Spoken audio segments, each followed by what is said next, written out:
आप परमात्मा बन सकते। शैतान अगर बनना है तो बात दूसरी, उसके लिए मैं गुरु नहीं हूं। भगवान बनना है तो उसके लिए मैं गुरु, लेकिन शैतान से बचना चाहिए। पहली चीज है कि अमावस्या की रात या पूर्णिमा की रात लेफ्ट और राइट साइड दोनों तरफ में आपको डेंजर्स होते हैं। 2 दिन विशेषकर अमावस्या की रात्रि को और पूर्णिमा की रात्रि को बहुत जल्दी सो जाना चाहिए। भजन करके, व्रतों होके, ध्यान करके, चित्त संस्कार में डाल के, बंधन डाल के सो जाना चाहिए। मतलब चित्त संस्कार में जाते ही आप अचेतन में चले गए, वहां अपने को बंधन में डाल दिया, आप बच गए। रात्रि को विशेष, और जिस दिन अमावस्या की रात्रि हो उस दिन विशेषकर अमावस्या के दिन आपको शिव जी को ध्यान करना चाहिए। शिव जी का ध्यान करके उनके हवाले अपने को करके सोना चाहिए या आत्म करना। और पूर्णिमा के दिन आपको श्री रामचंद्र जी का ध्यान करना चाहिए। उनके ऊपर अपनी नैया छोड़ के, रामचंद्र जी का मतलब है क्या? क्रिएटिविटी का। अपने जो क्रिएटिव पावर है उसको पूर्णतया समर्पित करके और आपको रहना चाहिए। इन 2 दिन अपने को विशेष रूप से बचाना चाहिए। हालांकि सप्तमी और नवमी 2 दिन विशेषकर आप पर आशीर्वाद हमारा रहता है। सप्तमी और नवमी के दिन उसका ख्याल रखना। सप्तमी और नवमी के दिन जरूर ऐसा कोई आयोजन करना जिसमें ध्यान आप अपना पूरा करें।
जहां मेरा पैर पड़ा हुआ है, जो चीज शुद्ध हो चुकी है।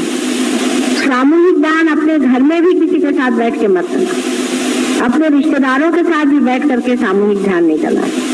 जिस जगह मैंने कहा है वहीं सामूहिक ध्यान करना। और बैठकर सहज योग की चर्चा भी बहुत देर तक ऐसी जगह नहीं करना चाहिए जहां मेरा पैर पड़ा नहीं, क्योंकि वहां तुम्हारे अंदर भूत आके बोलने लगेंगे और आपस में झगड़ा शुरू हो जाए। क्योंकि तुम लोग अभी भूतों के कब्जे से बचे हुए लोग नहीं। कहां से भूत आता है वो समझ में नहीं आता, और भूत सारे काम करता है।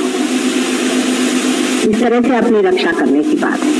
और जब कभी भी आप बाहर जाएं, कहीं भी घर से बाहर जाएं, तो अपने को पूर्णतया बंधन में रखें।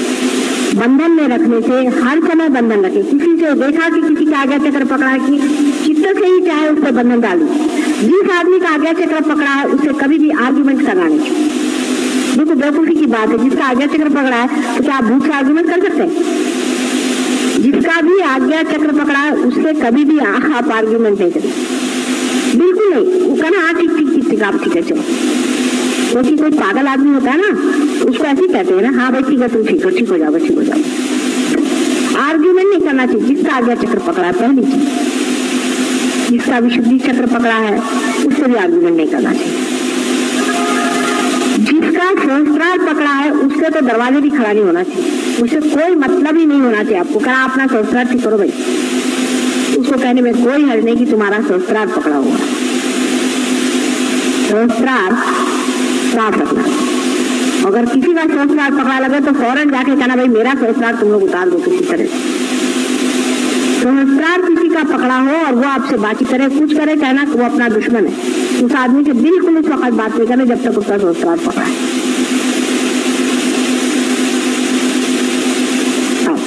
वही हृदय चक्र, जिस मनुष्य का हृदय चक्र पकड़ा है उसकी मदद करनी चाहिए जहां तक बन सके। उसके हृदय पे बंधन आदि डालना, अपने हृदय पे हाथ रखना, माँ की फोटो की और उसको ले जाना, हृदय चक्र का ख्याल जरूर करना, क्योंकि कभी कभी हृदय चक्र में हो सकता है दूसरे आदमी को परेशानी। हृदय चक्र में जरूर मदद करनी चाहिए। और बहुत से लोगों के हृदय नहीं होता, बहुत ड्राई पर्सनालिटीज होती है और ऐसे ड्राई लोगों के लिए आप कुछ भी नहीं कर सकते। आप चाहे भी उनका कुछ ठीक करना तो आप नहीं कर सकते, उनको छोड़ देना चाहिए। और वो अगर आपके पास आए और आपसे कुछ कहे तो पहले उनसे कहना चाहिए कि आप हठयोग छोड़िए, आप दुनिया भर के काम छोड़िए और थोड़ा प्यार करना सीखिए। पहले कुत्ते बिल्लियों को प्यार करिए, अगर इंसान से नहीं होता फिर इंसान से प्यार करें। खुद भी सबसे प्यार करिए, बच्चों से प्यार करिए, बच्चों से ज्यादती नहीं करिए, किसी के साथ ज्यादती मत करिए, किसी के साथ भी आप दुष्टता मत करिए। किसी को, बच्चों को तो कभी नहीं मारना है, कोई भी सहयोगी को अपने बच्चों को कभी हाथ से मारना नहीं, हाथ नहीं उठाना, किसी को मारना नहीं, किसी से भी क्रोध नहीं करना है। सहयोगी को तो क्रोध करना ही नहीं है, उसको बुद्धिमानी से हर चीज को ऐसा सुझाव लेना चाहिए कि क्रोध न दे, उसको कोई भी क्रोध करना नहीं। रोजमर्रा का जीवन सहयोगी का कैसा होना चाहिए इसके लिए आप प्रार्थना करें, उसका विचार होना चाहिए। मैंने अनेक तरह से आपको बताया है। उसी प्रकार हमारा जो ये अनंत जीवन का जो संस्था है, उस संस्था के लिए हम लोग 8-10 आदमी मिल करके क्या करने का है उस पर विचार करें। आप लोग सब अपना सहयोग उसमें दें और सब मदद करें। अभी जिन लोगों ने अपने नाम हमारे पास दिए नहीं, जिनके नाम लिस्ट में नहीं है, वो अपने पते प्रधान साहब के पास दें। और हम लोग क्वार्टरली एक शुरू करने वाले हैं पेपर, उसमें से मेरे पत्र, संदेश, लेक्चर ये सब छपेंगे। और इसके अलावा तुम लोग भी अपने अनुभव अगर कुछ लिखो तो वो अनुभव उसमें छापे जाए। सारे ऑल इंडिया के जितने भी अनुभव लोगों को आते हैं वो हर बार उसमें थोड़े बहुत छापे जाएंगे, इसलिए अपने अनुभव लिखते जाओ। अगर कोई आप लोग अच्छा लेख सहयोग कर लिख कर भेजे तो वो भी इसमें छाप दिया जाएगा। इस प्रकार एक यहाँ पर क्वार्टरली ले रहे हैं, उसमें अंग्रेजी में कुछ हिस्सा रहेगा, कुछ मराठी में, कुछ हिंदी में और कुछ गुजराती।